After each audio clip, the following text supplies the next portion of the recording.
Hello student, welcome to online classes. मैं हूं गुरप्रीत सिंह। हमने इससे पहले चर्चा की थी हर्षवर्धन पर, मौर्य साम्राज्य पर और गुप्त साम्राज्य पर। आज हम भारत के एक महत्वपूर्ण वंश की बात करेंगे जिसने संभवतः भारत पर सबसे अधिक समय तक राज किया। कौन सा वंश था ये? चोल वंश। देखिए, अगर चोल वंश की हमने बात करें तो ये था भारत का नक्शा। इस तरह से अभी भी है वो। यहाँ श्रीलंका है। तो जो इस हिस्से पर जो शासन रहा है अधिकतम समय तक, ये था चोल। ठीक है। चोल साम्राज्य था। इसकी मुख्य नदी थी कावेरी नदी, जो आज भी तमिलनाडु और केरल कर्नाटक के बीच विवाद का विषय है। ठीक है। और अगर हम इनकी टेरिटरी थी, किस किस क्षेत्र तक इनका राज था, उसकी बात करें तो ये कावेरी, कोरोमंडल, तिरुचिरापल्ली,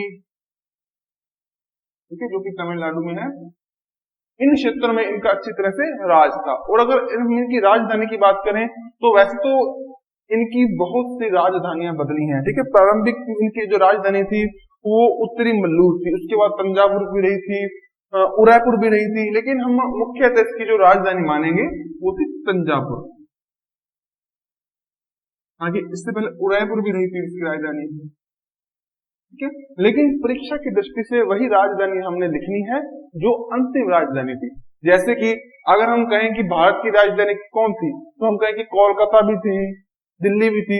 तो इस तरह से नहीं, जो किसी जगह की अंतिम राजधानी होगी उसे हम वहां की राजधानी मानेंगे। ठीक है बच्चों, ये होगी हमारी राजधानी के विषय में प्रश्न।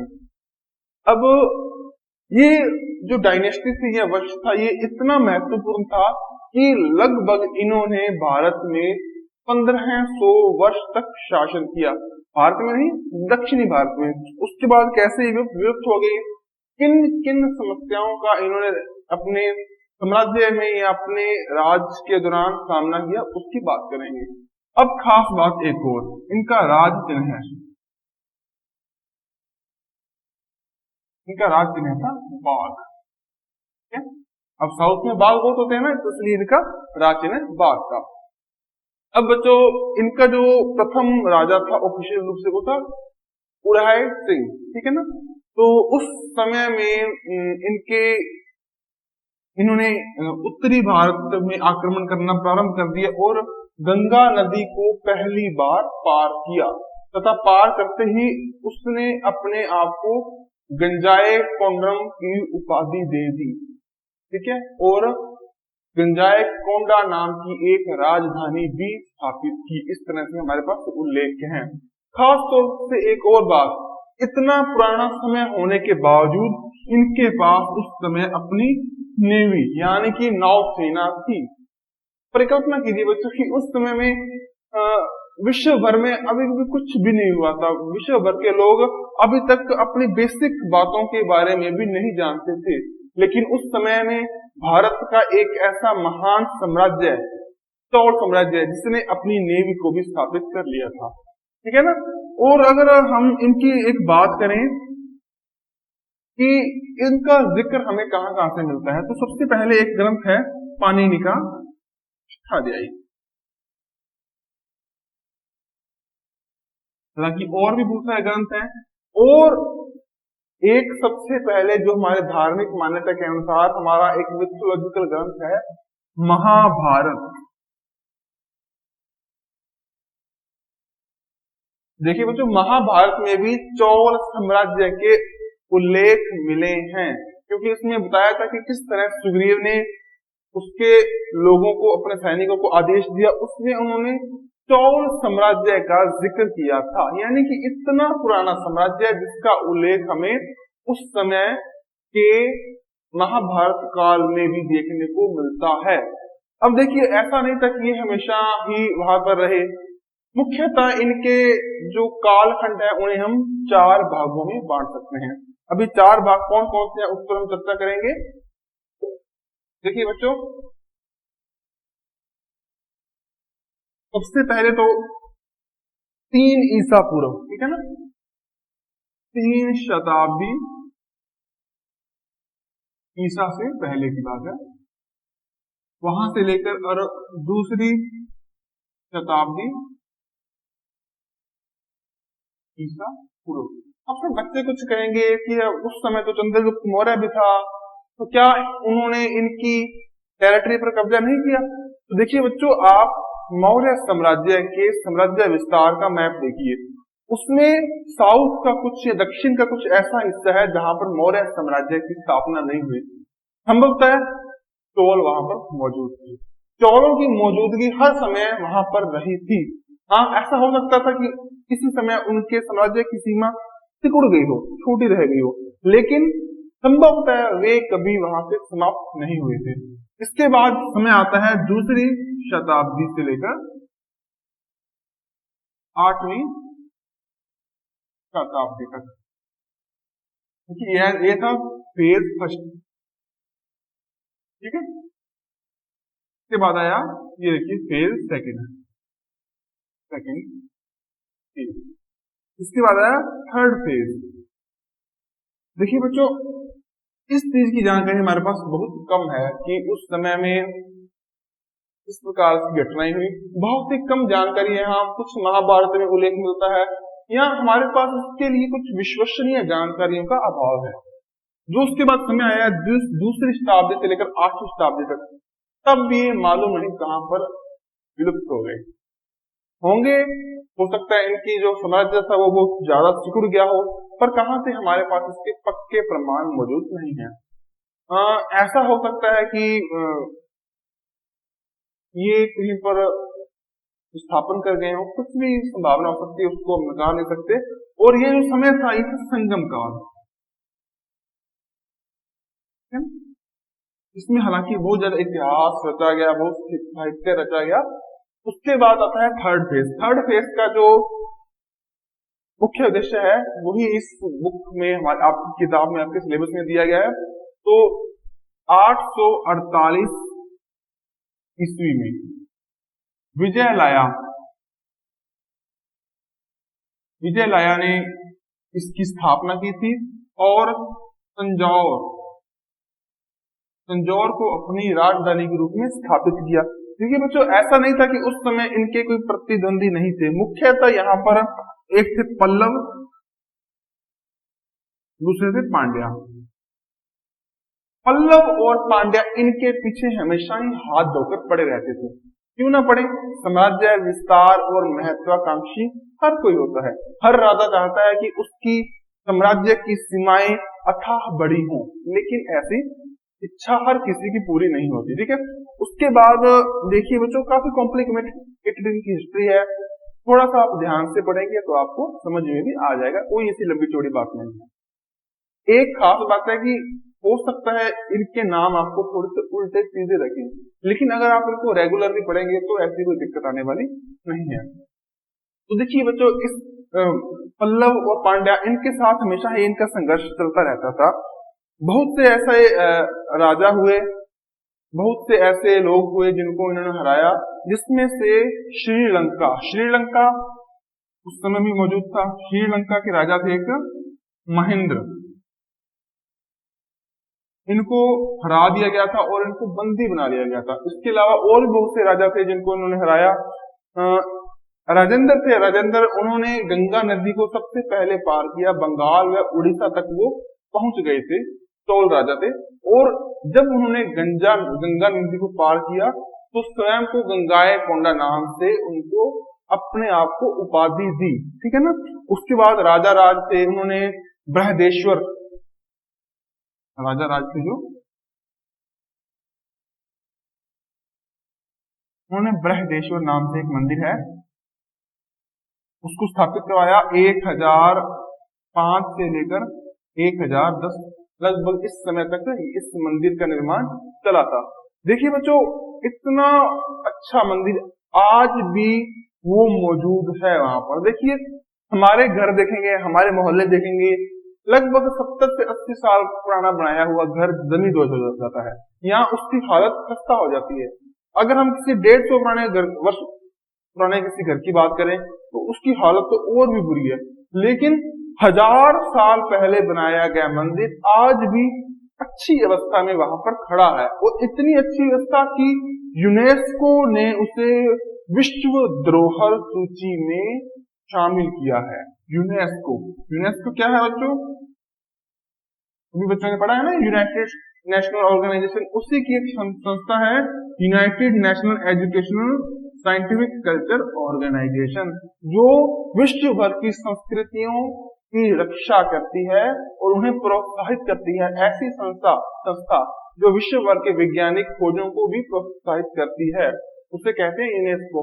यूनेस्को ने अपने अंदर अपनी सूची में बहुत से ऐसी धरोहरों को शामिल किया है विश्व भर की, जो विश्व के इतिहास के नजरिए से या अपनी कला, अपनी संस्कृति के नजरिए से बहुत ही उच्च है, बहुत महान है, तो उसे यूनेस्को संरक्षण देता है, अपनी सूची में शामिल करता है, और इस सूची में नाम आना बहुत मुश्किल है। तो इस मंदिर को उन्होंने अपनी विश्व धरोहर सूची में शामिल किया है। इसके बाद भी बहुत सारे राजा हुए थे, पंडा पल्लव से इनका संघर्ष तो चल ही रहा था। इसके अलावा देखिए बच्चों की पश्चिम चालुक्य थे, उनसे भी इनका युद्ध हुआ था। उसके बाद इन्होंने पश्चिम और पूर्व चालुक्य को मिलाकर एक नए चोल राज्य की स्थापना कर दी थी। ये 3 फेस आ गए, इसके बाद आया चौथा फेस। चौथे फेस के बारे में भी हमें बहुत जानकारी मिलती है। देखिए बच्चों, एक समस्या रही है हमेशा कि हम ज्यादातर उत्तरी भारत का इतिहास पढ़ते हैं, बल्कि जो स्थायी राज्य हुए हैं वो हुए हैं दक्षिण के चोल राज्य, ठीक है ना। अत्यंत महत्वपूर्ण हिस्ट्री, अत्यंत उन्होंने विकास किया था अपना, लेकिन उसके बारे में हमें इतना हमारे सिलेबस में पढ़ाया नहीं जाता। जो भी है उसके पीछे कारण हो, हमारे पास इतनी उनकी जानकारी उपलब्ध नहीं, या जो भी हो, ठीक है ना। उन्होंने कुलथोंगस नाम चोल थे, कुलथोंगस चोल, इन्होंने भी अपनी राज्य की सीमाओं का बहुत ज्यादा विस्तार किया। उसके बाद लेटर चोल आए थे 1070 से लेकर बाद के चोल, अंतिम चोल 1070 से लेकर 1279, ठीक है। इस समय में इन्होंने अपना जो राज्य की स्थापना 1170 से की थी। तो इस समय तक चालुक्य व चोल इन्हीं एक धारा में शामिल हो चुके थे। इसके अलावा राजा राज, अधिरेंद्र, विजेंद्र, ये सभी इनका सीक्वेंस चलता रहा था। बच्चों अब हम बात करेंगे चोलों के प्रशासन के बारे में। इतना अच्छा प्रशासन, ठीक है ना। उनके जो शहर थे वो आत्मनिर्भर शहर थे। कैसे थे उसके बारे में चर्चा करेंगे।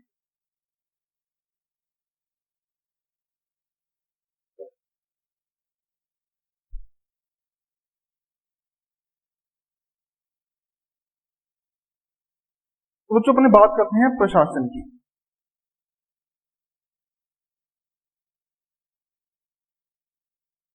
तो एक नाम आता है हमारे पास विजयलाया।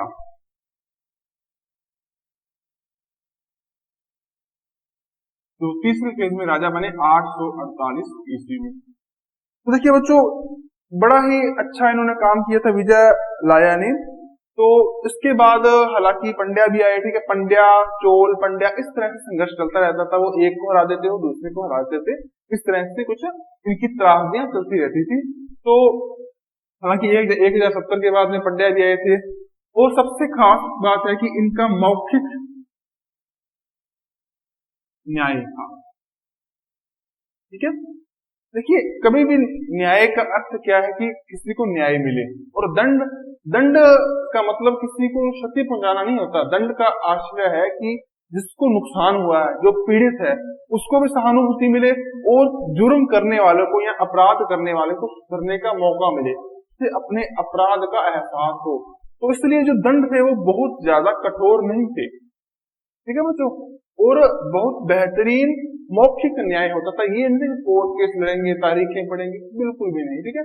तुरंत न्याय हो जाता, मौखिक न्याय था।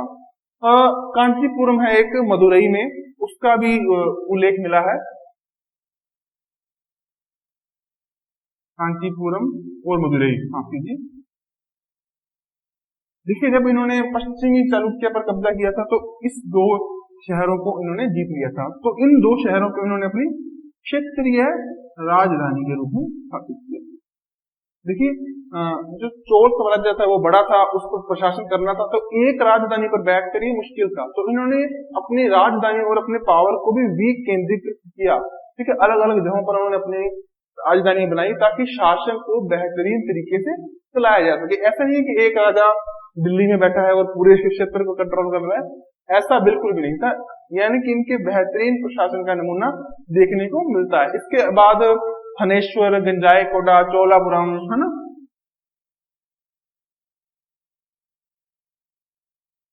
गंजाईकोंडा, चोलापुरम, इस तरह से कुछ हमें नाम देखने को मिलते हैं, जिससे हमें पता लगता है कि इन्होंने अपने सत्ता को काफी हद तक विस्तृत कर दिया था।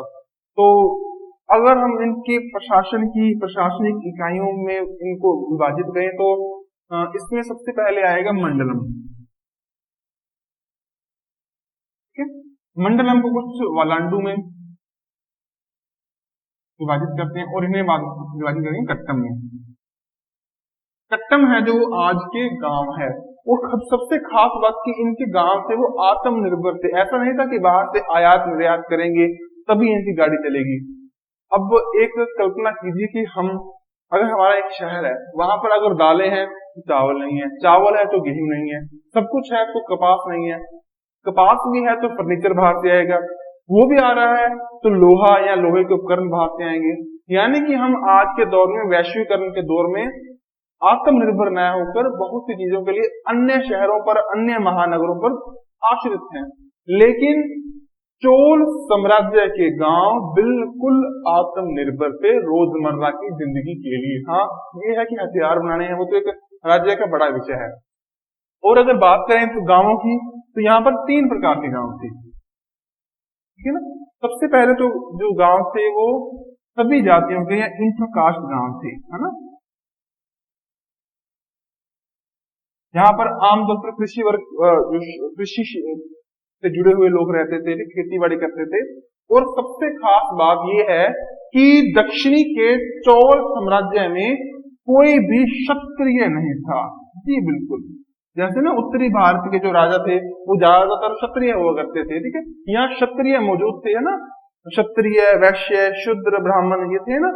तो यहाँ पर क्षत्रियों का उल्लेख नहीं मिला है, मुख्यतः ब्राह्मणों का ही उल्लेख मिला है या कुछ और जातियों का। ठीक है ना, वही यहाँ पर शासन किया करते थे, और जो टैक्स का बड़ा हिस्सा था वो यहीं से प्राप्त होता था। दूसरा जो है वो थे ब्रह्मदेव गांव। अब देखिए, जैसा नाम से पता लग रहा है कि ब्रह्मदेव या अग्रहारा, है ना, इस तरह से कुछ गांव थे जो कि वहां के पुजारियों को, वहां के पुरोहितों को संरक्षण देने के लिए बनाए थे, ताकि उन गांवों से प्राप्त आय से वो अपना काम चला सके। देखिए, ब्राह्मणों का क्या महत्व था कि ब्राह्मण उन्हें शिक्षा देते थे, उन्हें शिक्षित करते थे, उन्हें बेहतर संस्कृति की समझ देते थे, उन्हें मानव बनाते थे। ठीक है ना, इसलिए उनके भरण पोषण के लिए, उनकी यूनिवर्सिटियों को पोषित करने के लिए, उनको फंडिंग देने के लिए इन गांवों को आरक्षित कर दिया जाएगा कि यहाँ से जो भी राजस्व प्राप्त होगा वो उसी काम में लगाया जाएगा, शिक्षा के काम में या ब्राह्मणों के विकास के काम में। और इसके बाद जो अंतिम थे वो थे देवदम।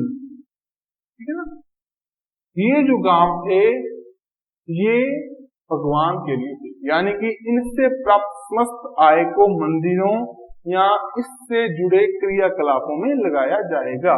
और अगर इसकी बात करें तो मंदसौर में कुछ मंदिर मिले हैं, जिससे भी जो सांस्कृतिक व आध्यात्मिक दृष्टि से काफी महत्वपूर्ण माना जा रहा है। तो इस तरह से 3 गांव थे, क्षत्रिय थे नहीं बिल्कुल भी। ठीक है, अच्छा माहौल चल रहा था। अब देखिए बच्चों आगे,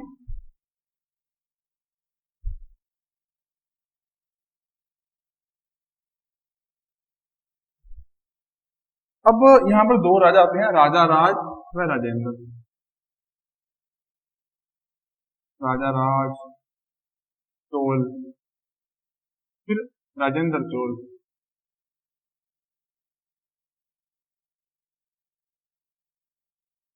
अपना इनके जो राजा थे उनकी बायोग्राफी के बारे में बात करेंगे, उनके जीवन के बारे में।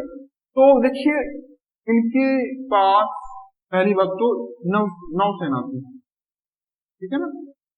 उसके बाद इनके पास घुड़सवार थे, फिर इनके पास रथ थे। इस प्रकार से इनके पास अच्छा खासा जुगाड़ था और इनकी न्याय व्यवस्था भी बेहतरीन थी। इसके अलावा जो इनका टैक्स था, जो इनका कर था, वो व्यापार भी था, व्यापार से जुड़ा हुआ और उत्पादन से जुड़ा भी था। यानी कि यहाँ पर फैक्ट्रियां थी, यहाँ पर इंडस्ट्री थी, औद्योगिकरण यहाँ का हो चुका था। खास बात यहाँ पर स्वशासन था, स्थानीय स्वशासन। जैसे आज के समय में ना नगर पालिकाएं हैं, नगर परिषद है या ग्राम पंचायतें हैं, कि शहरों के पास अपनी बहुत ज्यादा पावर थी, यानी कि सत्ता का विकेंद्रीकरण ये था। ये नहीं कि आला कमान ने या राजधानी में बैठे हुए लोगों ने जो फतवा जारी कर दिया वो हर जगह अप्लाई।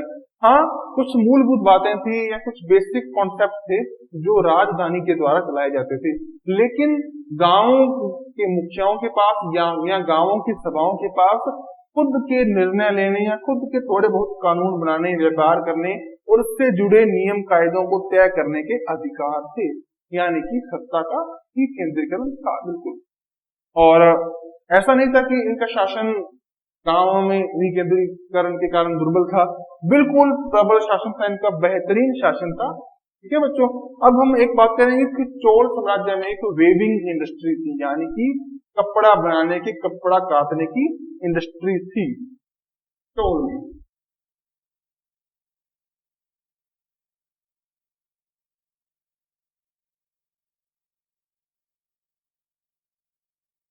देखिए कांचीपुरम का नाम तो लोगों ने सुना होगा। कांचीपुरम में मिलती हैं साड़ियां। उस समय में इतनी अच्छी साड़ियां मिलती थी, आज भी मिलती हैं, और आज भी कांचीपुरम की साड़ियां विश्व विख्यात हैं, बहुत महंगी है। मैंने तो कभी नहीं लिखा। तो उस समय इस तरह का माहौल बना हुआ था, अच्छा व्यापार था। अगर हम बात करें कि सिंचाई व्यवस्था की, सिंचाई व्यवस्था कैसी थी? देखिए किसानों का तो बड़ा ख्याल रखते थे, किसानों को बेहतरीन उपकरण मुहैया कराना, उनकी पूरी मदद करना। और इसके बाद आई सिंचाई। किसानों के खेतों को जोतने के लिए, राज्य का उत्पादन फसलों पर बढ़ाने के लिए, सिंचाई के लिए कावेरी नदी पर एक झील का निर्माण किया था राजेंद्र चोल ने, ठीक है ना। और उसी नदी से आज भी तमिलनाडु और केरल, कर्नाटक के बहुत से गांवों की सिंचाई की जाती है। और इसके हमें जो पता लगता है वो मिलता है हमें त्रिमुत्तकई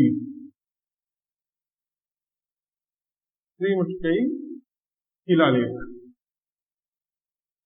इससे हमें इस प्रसंग की जानकारी मिलती है, और ये जानकारी मिलती है कि उस समय एक अस्पताल भी बनाया गया था। देखिए अस्पताल बनाया गया, यानी कि उस राजा को या वहां के प्रशासन को अपनी प्रजा का बहुत ज्यादा ख्याल था, प्रजावत्सल राजा थे। वीर चोला का जिक्र होता है जिसने इस प्रकार के अस्पताल का निर्माण करवाया, वीर चोला। काफी महत्वपूर्ण इतिहास है इनका। अगर वास्तुकला या आर्किटेक्चर की बात की जाए तो जबरदस्त। देखिए हमें जितने भी मंदिर मिलेंगे अधिकांश है उनमें दक्षिण भारत के हैं, चाहे आप किसी को भी ले लीजिए। दक्षिण भारत के मंदिरों की कलाकृतियां, उनकी आर्किटेक्ट, उनके डिजाइन, उनकी पच्चीकारियां, इनका सानी हिंदुस्तान में और कोई भी नहीं है। ठीक है ना बच्चों। उनके जो मंदिर थे वो ज्यादातर विश्व धरोहर सूची में उनका नाम जुड़ चुका है। खास बात एक है कि वहां के जो मंदिर थे उनको क्या कि राजकीय संरक्षण भी प्राप्त था, ठीक है ना।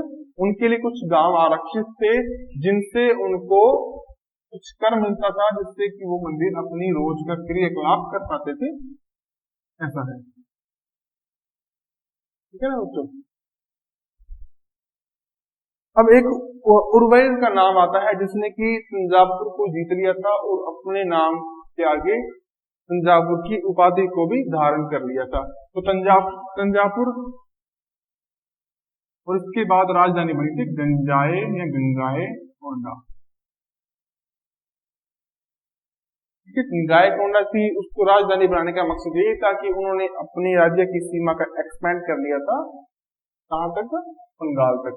और ना सिर्फ बंगाल तक बल्कि मलेशिया, थाईलैंड, जावा, सुमात्रा, श्रीलंका तक भी इन्होंने अपनी साम्राज्य का विस्तार कर दिया था। यहाँ वे सभी साम्राज्य इनके आधिपत्य में चल रहे थे। देखिए बच्चों, इतना लंबा साम्राज्य का विस्तार किया समुद्रों के पार जाकर, तो जाहिर सी बात है इनके पास बेहतरीन नौसेना का बंदोबस्त होगा। इसके बाद बात आती है विदेशी मिशन की।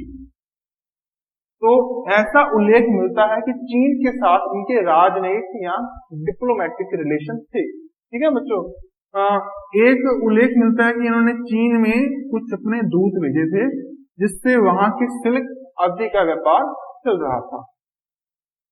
ठीक है बच्चों, इसके बाद हम बात करेंगे विजयलाया के बाद। विजयलाया 848 में ईसा में, फिर आदित्य प्रथम। ठीक है, आदित्य प्रथम ने आकर भी अपने पिताजी की बागडोर को आकर संभाला। ठीक है, आदित्य प्रथम के बाद पल्लवों के साथ तो इनकी कांट गांठ हमेशा चलती रहती थी, बैर था इनका पल्लवों के साथ। ठीक है, पल्लव और पांड्या ऐसे दो शक्तिशाली साम्राज्य थे जिनका हमेशा चोलों के साथ कॉन्फ्लिक्ट चलता रहा था। इसके बाद आए थे परतनामा प्रथम।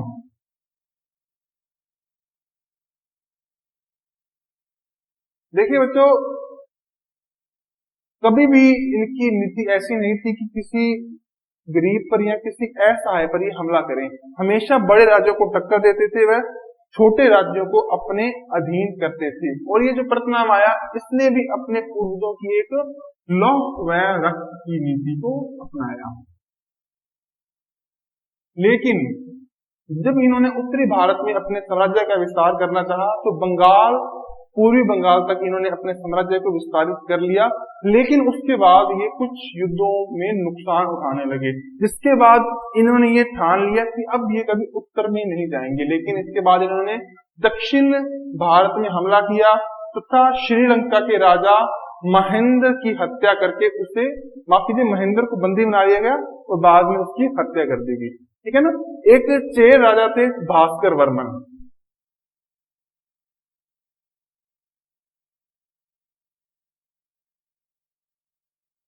ठीक है, ऐसा उल्लेख मिलता है कि चेर राजा को भी इन्होंने बंदी बना लिया था। और इसके बाद जो अंतिम राजा आए थे वो थे राजेंद्र, इस क्रम में। ठीक है, 1044। तो इस तरह का इनका साम्राज्य था चोल वंश का। ठीक है बच्चों, चोल वंश के बाद विजयनगर आया, संगम वंश आया, बहुत से वंश आए जिसके बारे में हम आने वाले अध्याय में चर्चा करेंगे। धन्यवाद।